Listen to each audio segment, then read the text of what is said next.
know which camera of the Pocket 3 or the DJI Action 5 Pro is the most popular on YouTube right now. I think it's this one, the Action 5 Pro. Welcome to the last and final test of my series of testing all my cameras.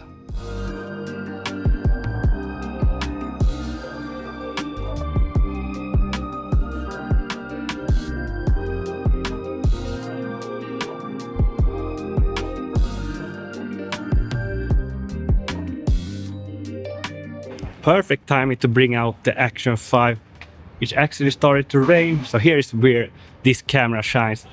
It's water resistant or waterproof down to some distance. I don't know which. I'm not diving with this one that often. I'm mostly running. But today I will be using the built-in mics, D-Log M, 25 frames per second, 50 frames per second, and 100 frames per second for the slow motion. But yeah, this is the DJI Action 5 Pro. I will try to do a little bit of B-roll shooting and walk into one of my office buildings where I know it's a little bit more low light and we got really echo rooms in there. So we will be putting these microphones to the test and even this small lens for the low light situations as well. So stay tuned.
Okay, back at the office, my testing office here.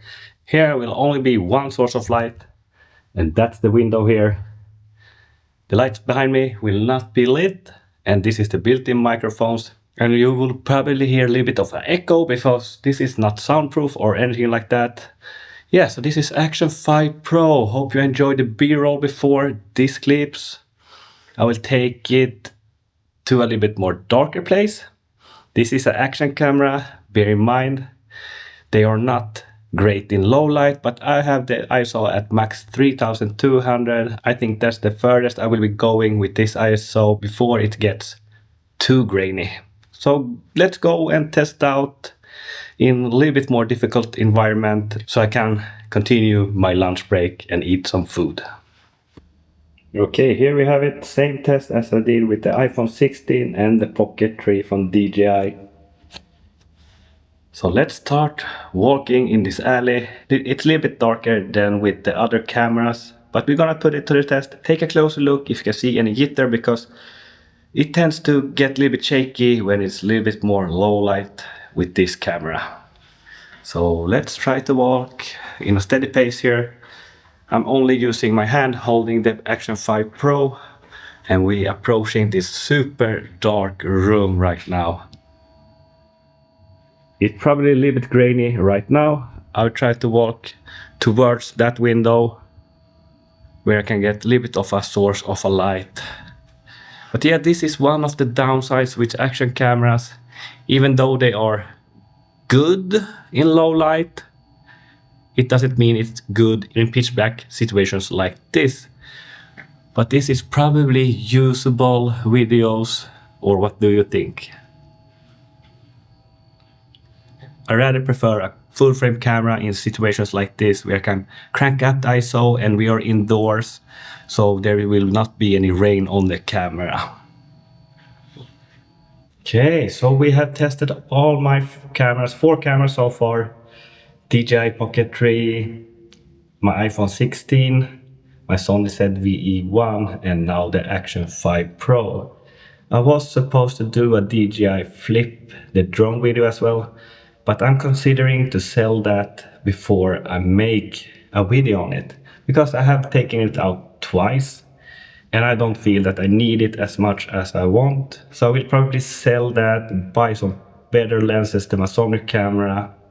I have not decided yet. I need to sit down and consider if I want to keep a drone or buy more lenses to my full frame camera. I will make a separate video on which cameras I will be keeping. I will only be keeping 3 cameras from these 4 cameras I have been testing, and my drone will probably be out on the market soon. The Action 5 will most likely be kept in my arsenal of cameras because it's so versatile. I can take it out when it rains, I can take it out when I'm running, and it's so small, it fits in my pocket, I can handhold it. So this one is really hard to beat, even though it has some limitations like the low light and stuff like that and zoom ranges. The video quality is decent, it's not a full frame camera, not even the Pocket 3, but it's good enough for me. Okay, so subscribe to the channel, like this video, and I hope to see you in the next one. Take care out there. Peace.